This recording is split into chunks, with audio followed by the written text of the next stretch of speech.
Bismillahirrahmanirrahim. Assalamualaikum warahmatullahi wabarakatuh. Alhamdulillah, wassalatu wassalamu ala rasulillah wa ala alihi wa sahbihi wa man wala wa ba'du. Saudara-saudariku, pemirsa dimanapun Anda berada, Alhamdulillah kita berjumpa kembali dalam program Aku Suka. Sebelumnya tentu kita berusaha bermohon kepada Allah Subhanahu wa taala semoga seluruh ibadah kita yang telah kita tunaikan berkenan diterima oleh Allah Subhanahu wa taala. Dan tentu ukuran penerimaan itu bisa terlihat salah satunya dengan meningkatnya semangat kita untuk menunaikan ibadah dan hadirnya kenikmatan dalam penunaian ibadah yang dimaksudkan. Yuk, mari kita cek. Salat tarawihnya sudah nikmat? Ya, kalau tarawih itu biasa, tapi menikmati tarawih itu yang beda. Apakah kajian Al-Qur'annya sudah nikmat? Apakah bahkan puasanya sudah nikmat? Nah, dari setiap perasaan menikmati itu dan membuat kita semangat menunaikan ibadah, itu ciri-ciri kebaikan bahwa ada tanda keberhasilan dari puasa kita hari pertama sampai dengan saat ini. Bila belum dapat kita hadirkan itu semua, setidaknya kita berusaha di hari-hari berikutnya dengan meniatkan saat ini lebih baik dari sebelumnya. Dan tetap semangat. Ingat, pesimis tidak ditemukan dalam Al-Quran. Yang ada adalah rasa optimis untuk membuat diri kita lebih baik dari hari-hari sebelumnya. Untuk itu, mari kita lanjutkan kajian kita guna mengisi aktivitas dalam ibadah siam kita. Sudah kita bahas di pertemuan lalu, di antara kegiatan Nabi SAW adalah memaksimalkan interaksi dengan Al-Quranul Karim. Interaksi dengan Al-Quran. Baik.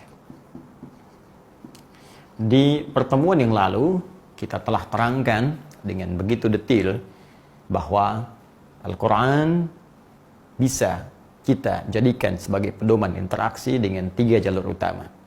Pertama, dengan metode qiraah yang telah tuntas kemarin kita selesaikan.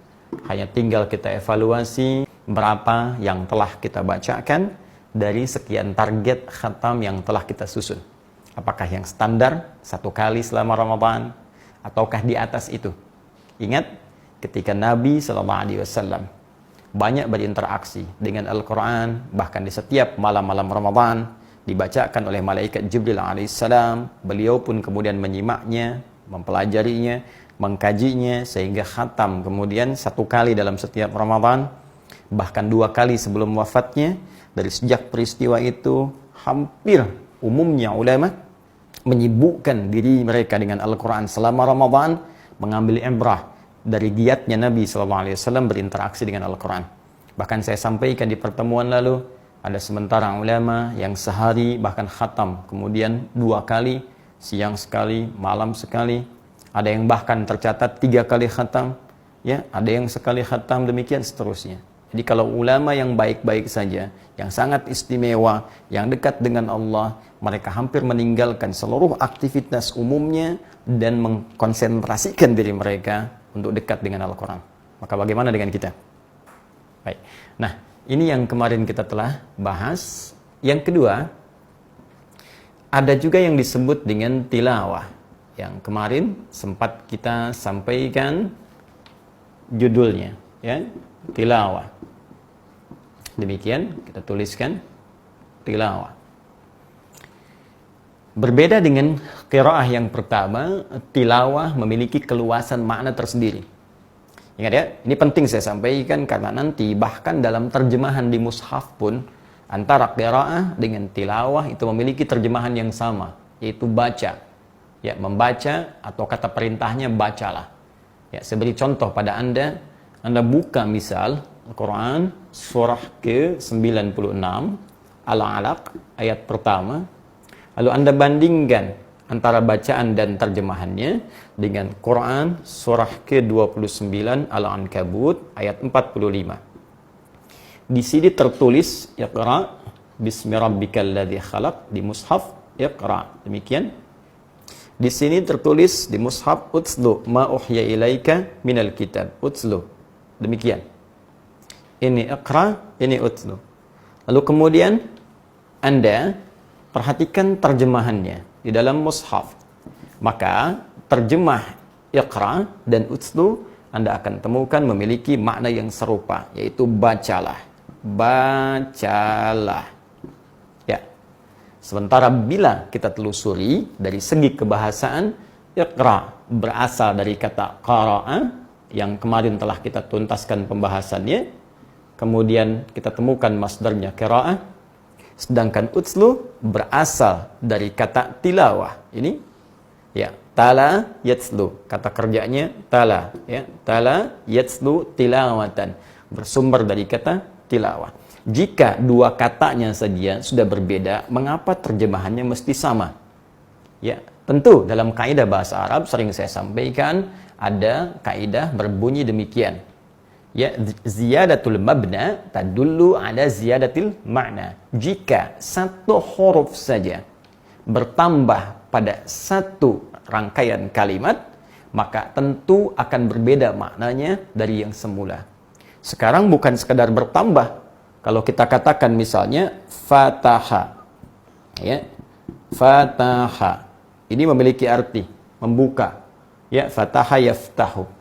Sekarang kita tambahkan misalnya dengan tasydid, fattaha yufattihu, ya, fattaha, atau kita tambahkan alif, fataha, ya, yufatihu. Nah, ini ditambahkan tasydid saja sudah tak sama dengan yang awal. Fataha membuka, fattaha membuka pelan-pelan, membuka secara bertahap. Nah, sekarang ini Iqra, ini Utlu, sudah bukan bertambah lagi, tapi secara akar kata sudah berbeda. Kalimatnya tidak sama. Tentu demikian, keduanya memiliki makna yang tidak serupa. Maka secara cepat, Utlu berasal dari kata kerja tala. Ya, ini kata kerja infinitifnya, fi'ilnya, ya, tala. Kemudian masdarnya tala yatslu tilawah. Baik, ini sifatnya tilawah. Secara bahasa, dia memiliki tiga makna yang utama. Berbeda dengan yang ini. Ya, kalau yang ini sekedar baca saja, pada umumnya tanpa menuntut pemahaman. Jadi yang diminta silahkan baca. Ya, walaupun tidak ada tuntutan secara umumnya untuk memahami apa yang dibaca. Karena itu kalau Anda sekedar qiraah ingin khatam Quran, ya tak baca terjemah pun tak ada masalah. Yang penting Anda baca sehingga lancar bacaan kita dengan baik dan benar. Dan tambah kuantitasnya. Tapi ketika masuk pada tilawah, maka dia memiliki tiga arti. Satu, baca. Yang kedua, pahami apa yang dibaca itu. Kaji, ya. Pahami, kaji, pelajari apa yang dibaca itu. Dan yang ketiga, berusaha untuk mengamalkan, mengaktualisasikan apa yang telah dipahami dengan baik itu. Baca, pahami, amalkan. Itulah tilawah. Itulah Utlu.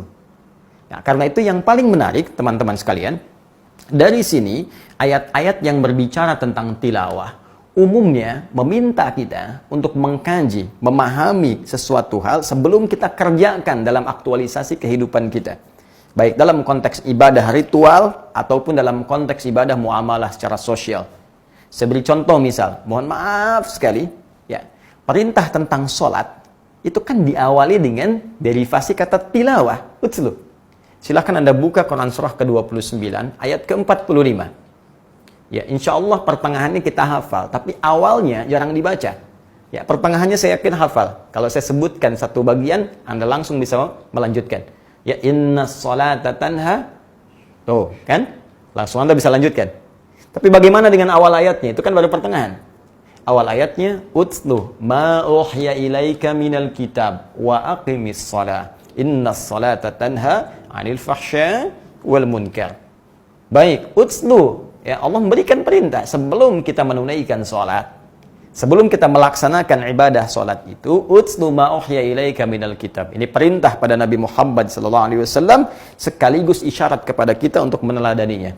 Baca dulu, ya, pahami dulu setiap ketentuan yang diwahyukan pada Nabi Muhammad SAW yang tertuang dalam Al-Quran. Ya, lalu kemudian dijelaskan oleh Nabi, dicontohkan oleh beliau. Dalam konteks sholat, sebelum menunaikan sholat, pelajari dulu segala tuntunan dalam sholat. Bagaimana cara menunaikannya, ya, gerakannya, bacaannya, Ya, setelah itu pahami. Kalau Anda menyebutkan Allahu Akbar bertakbir, kemudian lisan bertakbir, maka pikiran kita gunakan untuk memahami, untuk menerjemahkan apa yang kita ucapkan. Kalau kita gunakan dengan baik, maka dampaknya ke jiwa akan hadir kehusyuan. Contoh, Anda ucapkan Allahu Akbar dengan lisan, tangan bergerak. Kemudian pikiran menerjemahkan, Allah Maha Besar, hati meresapi Allah. Aku ikrarkan Kau yang Maha Besar. Kenapa dalam hidup aku selalu merasa besar? Sombong pada orang lain. Merasa diri yang paling hebat, merasa diri yang paling mampu, ya, dengan pasangan, dengan tetangga, dengan orang-orang di sekitaran, ya, dengan teman di kantor, merasa yang paling punya ilmu, sementara aku katakan hanya engkau yang paling agung, engkau yang paling hebat. Yo, Anda bisa katakan demikian. Maka ketika Anda bisa mengatakan sebuah kalimat dalam sholat sesuai petunjuk bacaan yang dibenarkan, lalu pikiran menerjemahkan, hati meresapi, sekarang perhatikan bagaimana dampaknya pada kekhusyuan ibadah kita. Kalau tak percaya silakan coba. Dan ini adalah di antara langkah yang bisa mematikan gerakan setan untuk bisa menggoda kita saat menunaikan sholat. Ya, biasanya kan pikiran kita yang dikacaukan. Ya, Nabi pernah memberikan isyarat ketika Anda bertakbir, ya, Allahu Akbar, maka setan mulai berkata, Udhkur kada, udhkur kada. Ingat ini ya, ingat itu ya. Maka Anda akan mulai mengingat apa yang tidak ingin Anda ingat. Ketika mulai takbir. Ya, saya sering berikan ilustrasi, kalau sebelum takbir, Anda bisa bebas saja, bisa fokus ingin sholat. Tapi setelah Anda bertakbir, kunci motor yang hilang bisa ketemu. Kunci mobil yang lupa nyimpan bisa ingat. Ya, semua yang kita kira-kira nggak pikirkan itu bisa hadir. Dan yang paling menarik, kata Nabi, hatta la yash'ural musalli kam raka'atan yusalli. Sampai-sampai ada orang sholat, itu bisa nggak sadar berapa rakaat sedang menunaikan sholatnya. Maka cara mengatasi ini, kita matikan langkah setan dengan cara apa? Kita memahami yang kita baca dengan yang kita kerjakan. Saat mulai kemudian lisan bertutur, segera terjemahkan dengan pikiran. Supaya pikiran kita bisa fokus membantu apa yang diucapkan dan menepikan apa yang digoda oleh setan. Itu rumusnya. Inilah yang dimaksud dengan baca, pahami, amalkan. Coba saya tanya untuk kita semua. Dari sekian lama dan sejumlah kita sholat sampai hari ini, ribuan kali rukuk kah, ribuan kali sujud kah, berapa persen bacaan sholat yang kita pahami?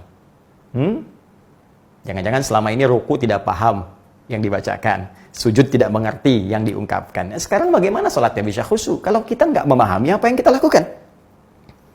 Anda mau kerja saja untuk urusan dunia, Anda belajar dulu, Anda training dulu supaya mengerti pekerjaan kita yang akan kita lakukan.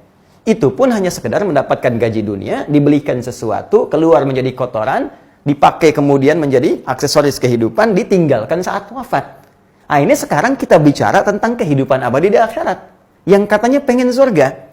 Urusan dunia Anda kejar-kejar sampai dapat detail supaya paham. Kenapa urusan akhirat Anda acuhkan begitu saja? Yang itu menjadikan penentu kehidupan abadi kita. Apakah nikmat atau sengsara? Apakah bahagia atau nestapa? Karena itu kita mesti adil. Kalau high level, level yang paling tinggi ingin kita capai, maka kualitas lebih kita tingkatkan daripada yang sebelum-sebelumnya. Nah, ini bagian pertama. Itulah tilawah. Ya, baca, pahami, amalkan. Nah, dalam situasi PSBB yang sekarang kita dapati ini di beberapa wilayah Indonesia pada umumnya, ya, dan situasi Ramadan yang banyak sekali memberikan keuntungan-keuntungan ukhrawi kepada kita. Salah satunya dilimpahkan pahala yang sangat luar biasa dalam konteks interaksi kita dengan Al-Quran. Ada satu hadis spesifik yang memberikan keutamaan tentang tilawah Al-Quran. Apalagi bila kita bisa lakukan di bulan Ramadan ini. Yang bisa memberikan keberkahan lebih banyak dan kita bisa kerjakan dengan keluarga. Hadis itu terdapat dalam riwayat Imam Muslim. Ya. Nomor hadis 4996. Jika nomornya tidak sama karena mungkin cetakannya berbeda atau ada sebagian teman-teman yang buka Google atau mungkin kitab terjemahan atau ikhtisar. Nah, kalau orang yang nggak spesifik belajar, ini nggak bisa bedakan mana ikhtisar, ya rangkuman saja ikhtisar, mana yang kitab sesungguhnya, ya. Nah, tapi tidak ada masalah, yang penting hadisnya kita temukan. Jangan jadi perdebatan karena beda nomor. Kita lihat saja nanti, kalau beda cetakan, lihat misalnya bab fadlu, ya, ijtiba 'ala tilawah wa 'ala adz-dzikri. Ya, ini temukan bab ini, nanti lihat hadisnya. Fadlul ijtiba' 'ala tilawah, bab keutamaan tentang berkumpulnya 'ala tilawah untuk bertilawah Al-Qur'an. Ya, wa 'ala dzikri, dan untuk berzikir, mengingat Allah Subhanahu wa taala. Mengingat Allah banyak nanti ya, bisa dengan zikir standar subhanallah, alhamdulillah, Allahu akbar, khususnya ba'da salat, itu ditemukan di Quran surah 4 ayat 103. Ada dengan berdoa, itu juga zikir, Quran surah 7 ayat 205. Ya, menyebut nama Allah misalnya, ya, dengan al-asmaul husna, atau menyebut kalimat Allah, Allah, itu ditemukan di Quran surah kedua Al-Baqarah di ayat 152. Ya, kemudian membaca Al-Quran, Al-Quran disebut zikir, Quran surah 9 ayat Quran surah ke-15, ya, maaf, ayat ke-9. Kemudian juga menghafal Al-Quran, itu zikir. Ya, ditemukan di Quran surah ke-54 ayat 17, 22, 32 dan 40. Nah, sekarang tilawah spesifik. Hadisnya dari sahabat Abu Hurairah radhiyallahu taala anhu, nama lengkapnya Abdurrahman bin Sakhar, gelarnya Abu Hurairah. Baik, kita perhatikan bagaimana Nabi memberikan keistimewaan pada orang-orang yang tilawah.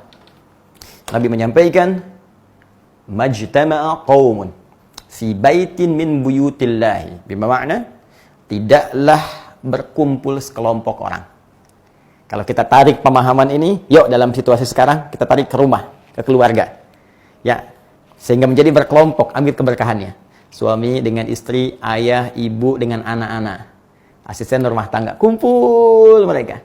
Fi baitin min buyutillah. Ada yang menspesifikasikan masjid, ada yang memberikan keumuman makna. Kata para ulama, ini maknanya umum. Bisa di masjid, kalau situasi bisa dikerjakan, bisa ditarik kemudian ke rumah-rumah kita atau di tempat kita tinggal, yang di situ kita inginkan untuk berkhidmat, beribadah kepada Allah Subhanahu wa taala. Maka itu seketika menjadi baitun, ya, satu tempat fihi dzikrullah. Di dalamnya kita mengingat Allah Subhanahu wa taala. Maka kumpul dengan keluarga, ya, kemudian yatsluna kitaballah, menggunakan tilawah. Yatsluna kitaballah. Di situ mereka tilawah kitabullah, tilawah Al-Qur'an. Jadi bukan sekedar qiraah. Mereka berusaha membaca, memahami, mengamalkan isinya. Ya, bagaimana prakteknya? Kita keluarkan saja. Ya, misal kita sering baca juz amma, sekarang kita tilawahi. Biasa qiraahi, sekarang tilawahi. Kita keluarkan dulu yuk surah Ad-Duha misalnya. Ya, maka kita keluarkan surahnya, baca bareng-bareng dulu. Si kecil suruh baca, kakak kemudian baca, adik menerjemahkan. Setelah itu tilawahi, lihat maknanya. Apa kata para ulama? Asbabun nuzulnya apa? Maknanya apa? Kemudian pahami dengan baik serta amalkan isinya dalam kehidupan kita. Allahu Akbar. Di situ ada tentang kelapangan, di situ ada tentang bagaimana Allah melindungi kita dalam kehidupan. Di situ ada pelipur lara, ketika sedih, Nabi turun ayat itu langsung gembira lagi. Bahkan disandingkan dengan Al-Insyirah, memberikan kelapangan saat sulit. Anda yang sekarang mungkin sedang ada ujian di pekerjaan, ya, situasi tidak menghendaki kita untuk bekerja, merasa ada kesulitan rezeki, baca surat ini. Ya, minta kepada Allah solusi, minta kebaikan, tilawah. Apa yang terjadi saat itu? Wa yatadarasunahu bainahum, kalau mereka melakukan tilawah dan tadarus, pelajari, pahami isinya, illa, kecuali mereka akan mendapatkan 4 keutamaan saat sedang tilawah itu. 1, nazalat alaihimus sakinah, akan diturunkan oleh Allah as-sakinah. Sakinah, ketenangan ke dalam jiwa. Karena itu orang-orang yang baca Al-Quran dengan terjemahan dan maknanya, itu cenderung ayatnya akan menyentuh kepada jiwa, memberikan ketenangan dibandingkan sekedar baca saja. Jadi kalau orang tilawah itu, benar tilawahnya, itu akan ada pengaruh dari ayat Quran yang ditilawahi kepada jiwanya, minimal memberikan ketenangan kepada hati. Nah, dalam konteks ini, tenangnya diungkapkan oleh Nabi dengan bahasa sakinah. Bukankah sakinah itu bagian dari yang didambakan pada kehidupan rumah tangga? Masih ingat? Setiap yang ingin berumah tangga, menginginkan samara, bukankah saknya di situ sakinah? Ya, awas, samara, sakinah, mawaddah, rahmah. Rumus Quran surah ke-30, ayat ke-21 itu. Ada kan? Baik, jadi jika Anda ingin mendapatkannya, salah satu jalannya, kata Nabi, ayo sering tilawah. Suami tilawah ayat suami, istri tilawah ayat istri, sampaikan ke anak-anak, tilawah tentang ayat rumah tangga, bahas, pahami, amalkan, indah. Seperti para nabi pernah mencontohkan berkumpul dengan keluarganya, dibahas dan seterusnya. Ya, kalau sudah paham, tinggal diamalkan. Oke, kemudian wa ghasyiathumur rahmah. Dinaungi keluarga itu dengan rahmat Allah Subhanahu wa taala. Allahu akbar. Kalau sudah rahmat itu sudah luas sekali.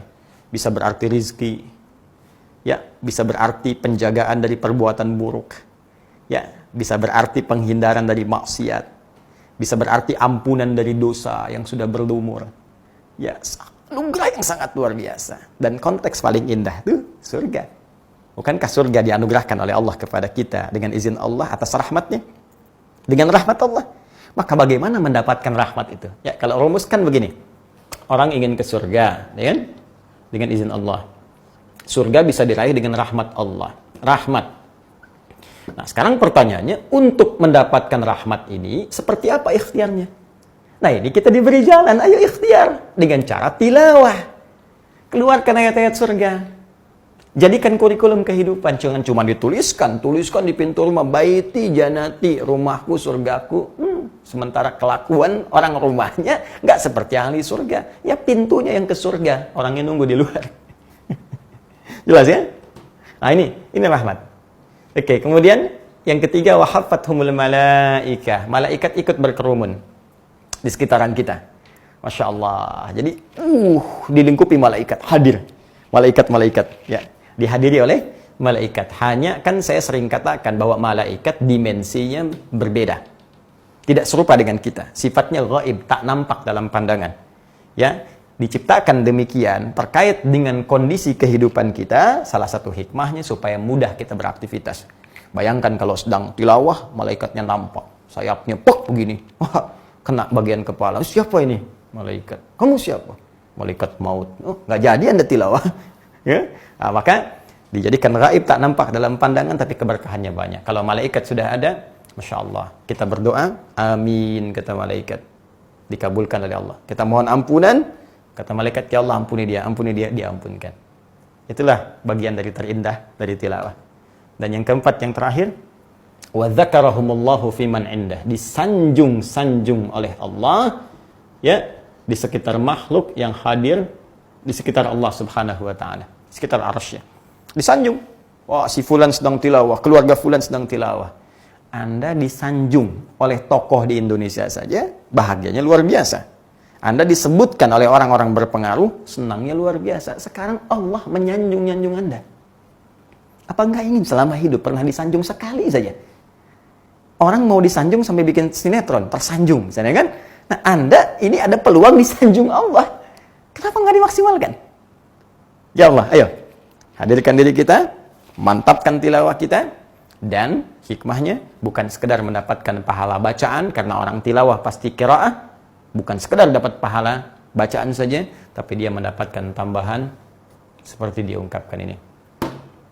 Maka, semoga dengan itu bisa menambah wawasan kita, bisa meringankan aktivitas kita dengan hadirnya pemahaman yang kuat, dan menghadirkan kekhusyuan saat kita menunaikan ibadah.